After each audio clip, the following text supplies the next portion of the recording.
한국은 제대로 된 고속도로도 없는 빈민국가일 뿐이다. 이젠 전 세계가 한국이 감추고 있던 실체를 인지할 때가 왔다. 여기 중국 상류층 출신의 중국 여성이 한국의 후진적인 실체를 전 세계에 공개하겠다며 호기롭게 한국에 도착했다고 합니다. 그런데 그녀는 한국 고속도로 진입 3초 만에 경악을 하며 놀라 나자빠지고 마는데요. 그렇다면 그녀가 대체 한국에서 어떤 장면을 목격했던 것일까요? 안녕하세요. 저는 중국 출신의 구이잉이라고 합니다. 저는 중국의 상류층 출신으로 항상 부족함 없이 인생을 살아왔는데요. 그리고 중국은 명실상부한 세계 최강의 나라기 때문에 저는 중국인으로서의 자부심과 부유층으로서의 여유를 가지며 꽤 만족스러운 하루하루를 보내곤 했습니다. 하지만 이러한 제 만족스러웠던 삶은 미국으로 교환학생을 가게 되면서 완전히 산산조각나고 말았는데요. 왜냐하면 저는 그간 중국이 세계의 중심인 줄 알고 살아왔지만 분명 세계 유행을 선도하고 있다던 미국에서의 중국의 존재감은 정말 처참할 정도로 형편없었거든요. 일례로 음식점만 봐도 그렇습니다. 저는 분명 중국 언론에서 중국 문화는 세계를 지배하고 있고 중식은 세계 최고의 음식이므로 세계 어디에서든 찾아볼 수 있다고 들었는데요. 실제로 중국 언론에서는 이러한 중국 문화의 인기를 매일같이 보도하고 있기에 저는 당연히 미국인들은 중국인들을 존경하며 미국에 나가더라도 음식에 대한 걱정은 일절할 필요가 없을 거라고 생각했습니다. 그러나 실제로 가본 미국은 전혀 다르더군요. 미국 내에 중국 문화가 성행하고 있기는커녕 오히려 그렇게나 물러봤던 한국 문화가 미국을 완전히 지배하고 있었고 음식점도 한식당만 이곳저곳에 보이지 중식당은 눈 씻고 찾아봐도 보이지가 않았거든요. 중국 언론에서는 분명 중식은 미국 사회에서 절대로 빼놓을 수 없는 핵심적인 음식이라고 했고 십수년 전에 미국으로 유학 다녀온 사람들은 전부 미국의 중식당이 그렇게나 많다며 자랑스럽게 말했지만 그러한 중식당들은 현재 전부 한식당으로 바뀌고 만 것입니다. 하지만 무엇보다 자존심이 상했던 건 미국 길거리에는 한국의 호떡이나 떡볶이를 판매하는 노점들이 즐비해 있고 한식당도 눈만 돌리면 손쉽게 찾아볼 수 있었을 뿐더러 이러한 한국 관련 음식점은 늘 문전성시를 이뤘지만 얼마 되지도 않는 숫자의 중식당들은 죄다 파리만 날리고 있었다는 거였죠. 심지어 일부 중국인들은 멀쩡한 중식당을 놔두고 한식당에서 일을 하기도 하는 등 정말 믿기지 않는 현실이 눈앞에 펼쳐져 있었습니다. 이건 정말 미치고 팔짝 뛰는 상황이었고 결국 저는 한국에 대한 엄청난 분노를 느끼고 말았습니다. 한국은 사실상 중국의 속국쯤 되는 나라로 한식 또한 그 유래가 전부 중국이고 삼겹살이나 삼계탕 같은 요리는 전부 한국이 중국 음식을 자신들의 것이라고 주장하는 가짜 음식이거든요. 그런데 한국인들은 이런 문화 도둑질을 통해 얻은 음식을 자기네들 것이라고 억지를 부리며 외국에서 팔아먹고 있다니 한국인들은 정말 양심도 없는 족속들인 게 분명했어요. 그리고 이젠 중국인들조차 한식당을 운영하는 씁쓸한 현실에 중국의 국가 파워는 대체 어디로 간 건가 싶어 한탄스럽기도 했죠. 하지만 더욱 충격적인 점은 따로 있었습니다. 그건 바로 한국 문화는 더 이상 비주류 문화가 아닌 세계 유행을 선도하는 국가인 미국에서조차 주류 문화로 인정받은 것처럼 보였기 때문입니다. 한 번은 같은 수업을 듣던 미국인 학생들이 떼거지로 모여 어디론가로 이동하려고 했기에 저는 학교 행사라도 있는 건가 싶어 그들 보고 어디에 가는 거냐고 질문을 건네게 되었는데요. 그런데 이들은 자신들은 K-팝 콘서트에 갈 거라는 생각지도 못한 답변을 건네오는 거 아니겠어요? 이건 정말 말도 안 되는 상황이었습니다. 저는 분명 K-팝 등의 한국 문화는 그저 아시아에서나 통할 줄 알았거든요. 왜냐하면 K-팝은 중국 전통음악의 운율과 형식을 그대로 따라한 아류작일 뿐이기 때문입니다. 그런데 이러한 중국 문화를 훔친 K-팝은 미국에서 완전히 주류 문화로 자리 잡았고 전 세계 유행을 선도한다는 미국 대학생들조차 매우 좋아하고 있던 것이죠. 나중에 알고 보니 K-팝은 콘서트만 열렸다 하면 수만 명의 정원도 전부 채울 정도로 엄청난 인기를 독차지하는 문화였고 실제로 전 세계에서 날고 기는 스타들만 오를 수 있다던 로스앤젤레스의 소파이 스타디움에서도 K-팝 스타들은 어렵지 않게 초청받아 공연을 하고 있었는데요. 나흘 동안 20만 명 이상의 팬들이 K-팝 콘서트 하나만을 위해 모이는 등 K-팝은 정말 상상 이상으로 엄청난 인기를 끌고 있더라고요. 이건 중국의 차이나팝과는 완전히 상반되는 모습이었기에 저는 더욱 열등감에 사로잡힐 수밖에 없었습니다.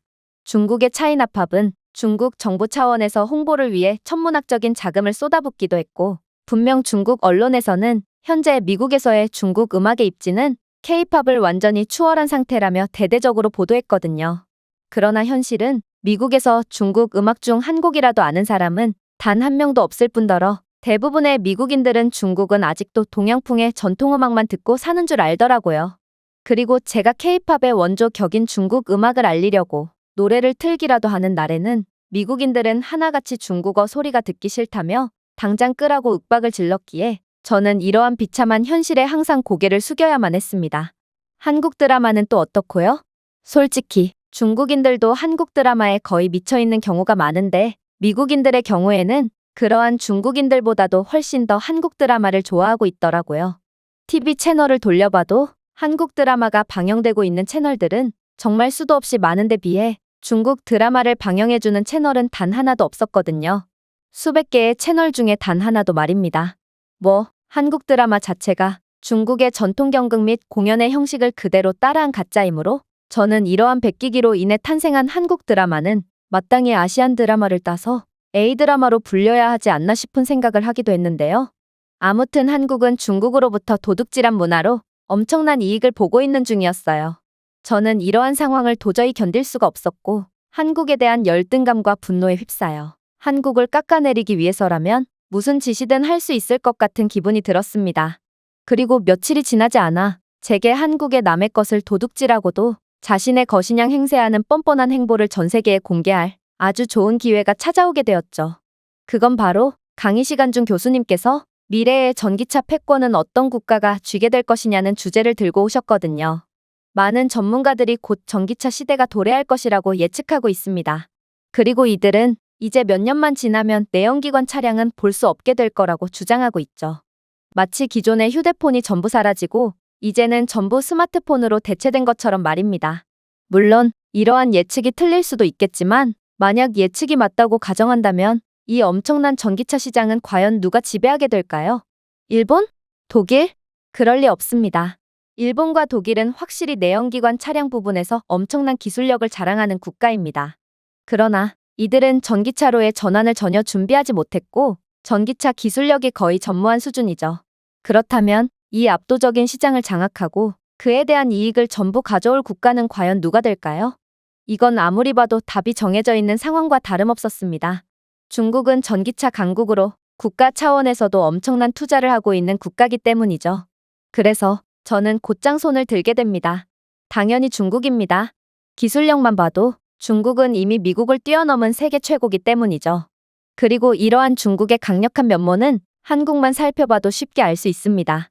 한국은 몹시 가난할 뿐더러 기술적으로도 매우 열악한 국가거든요.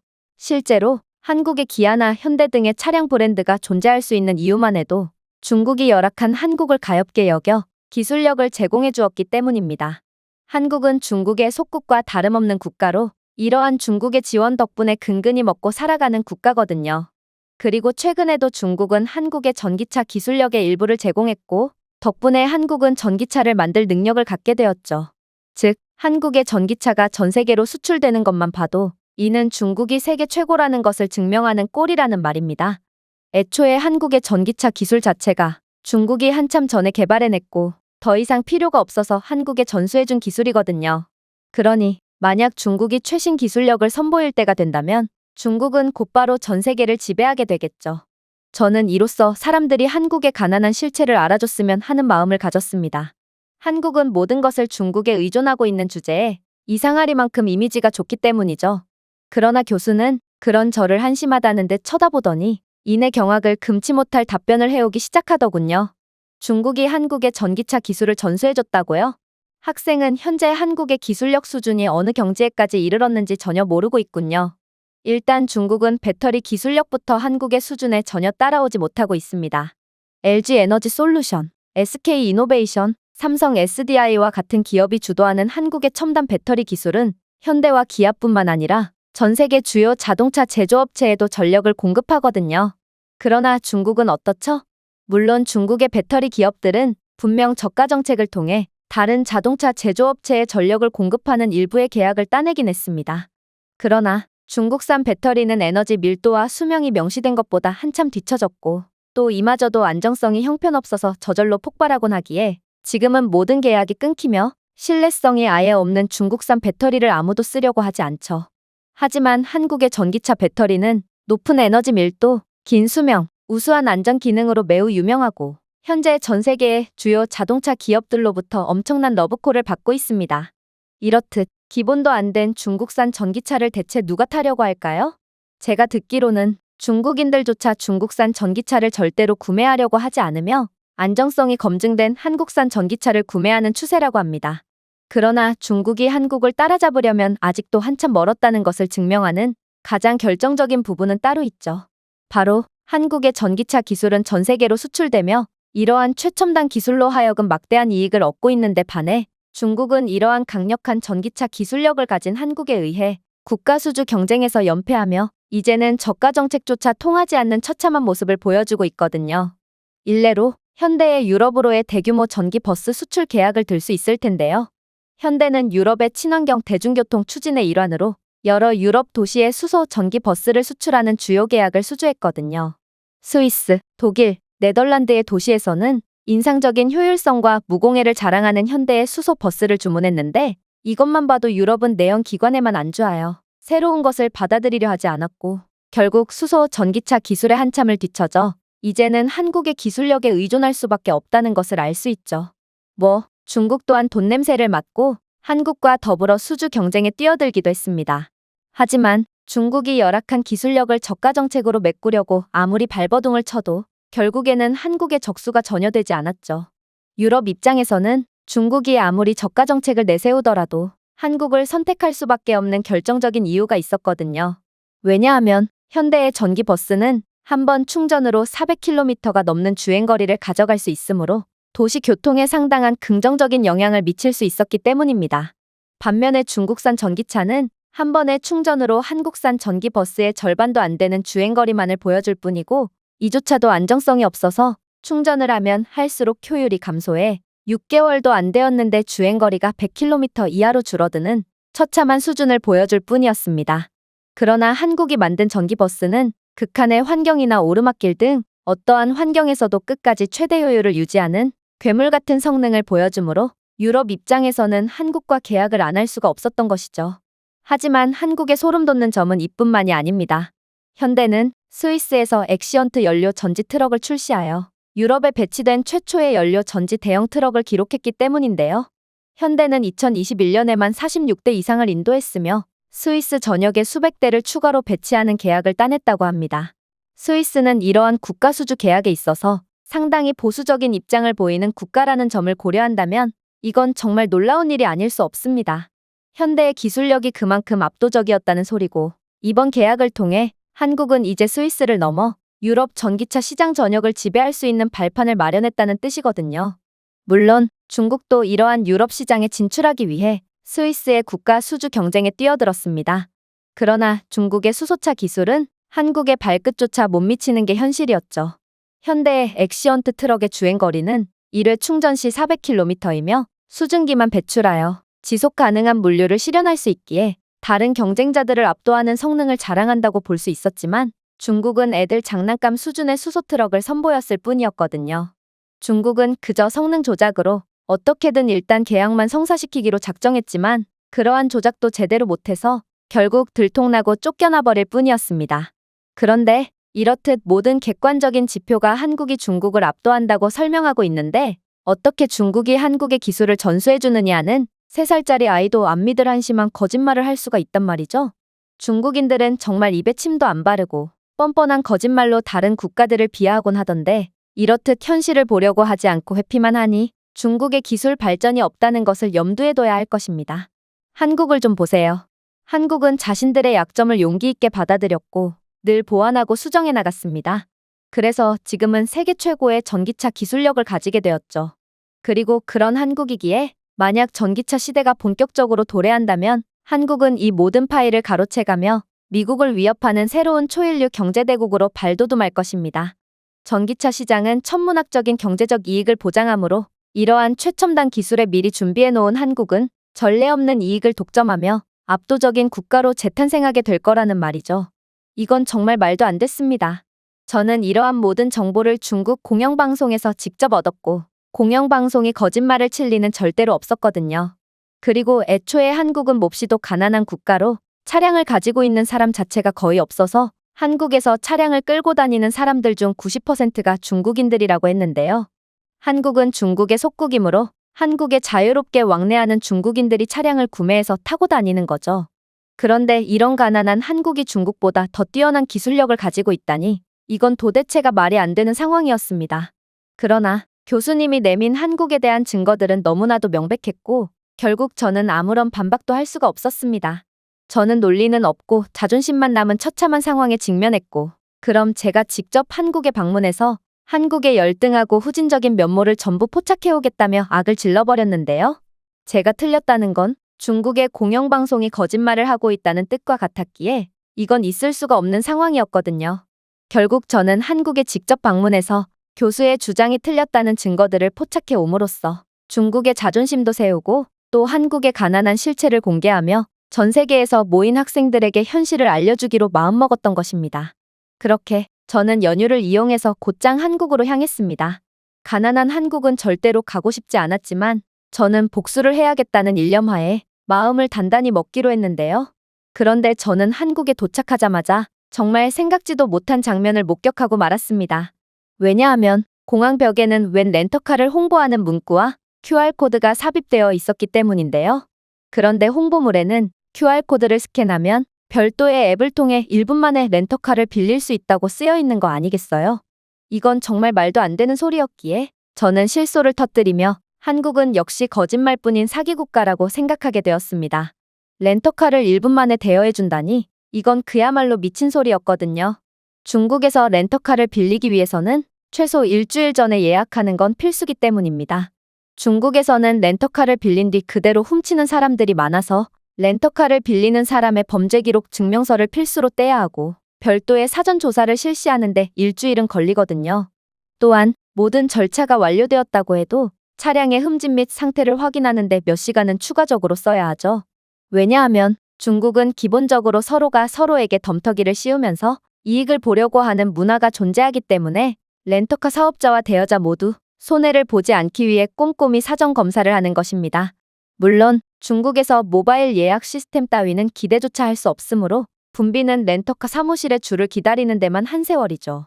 그런데 한국에서는 애초에 모바일로 1분 만에 렌터카 예약이 가능하고 또 외국인의 경우 별도의 QR코드를 통해서 곧바로 렌터카를 빌릴 수 있다니 이건 정말 말도 안 되는 상황이었습니다. 하지만 그렇게 의심을 품고 찾아간 인천공항 렌터카 사무실에서 저는 경악을 금치 못하고 말았습니다. 왜냐하면 렌터카 업체 직원은 정말로 저에 대한 별다른 정보를 확인하지도 않고 곧바로 QR코드에 적혀져 있던 절차를 대면으로 진행한 뒤 순식간에 렌터카를 대여해 주려고 했기 때문인데요.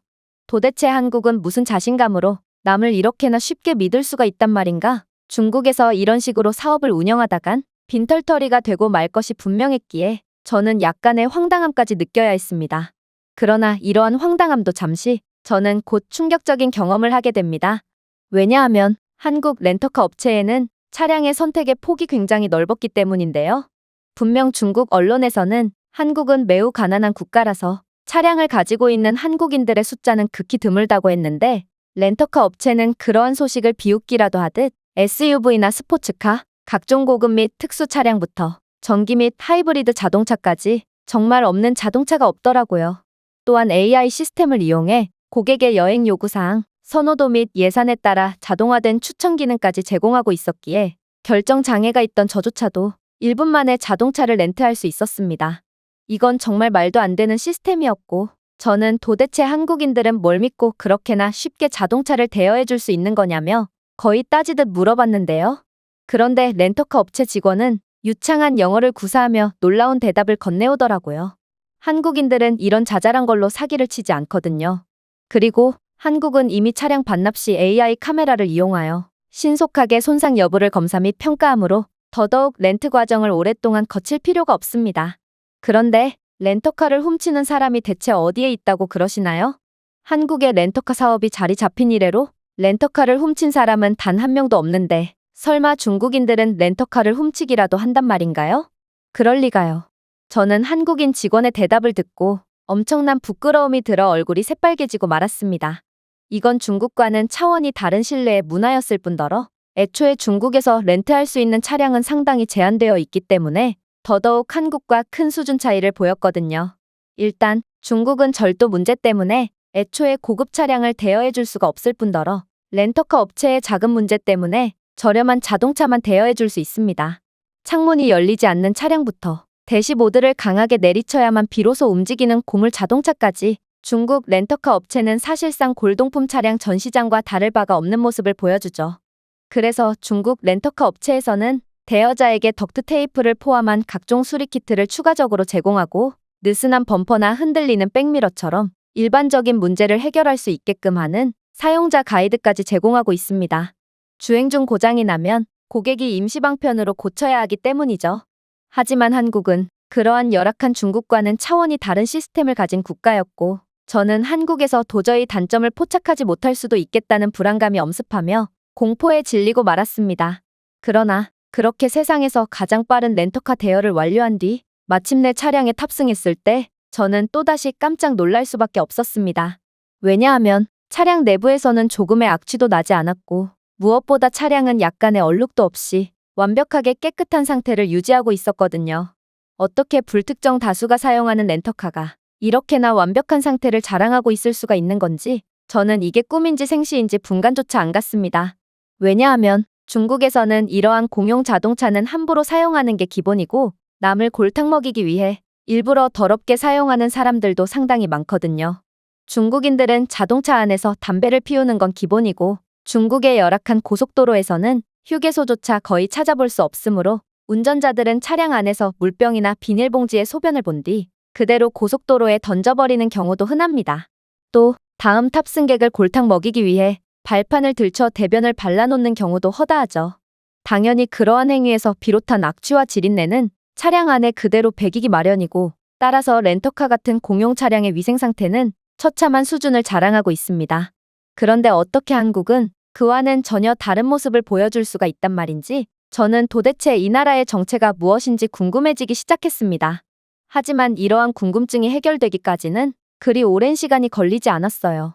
왜냐하면 저는 한국의 고속도로를 달리자마자 한국은 고속도로 곳곳에 휴게소가 존재하고 또 고속도로 화장실도 매우 잘 되어 있기 때문에 중국에서처럼 차량 안에서 소변을 해결할 필요가 없다는 것을 깨달을 수 있었거든요.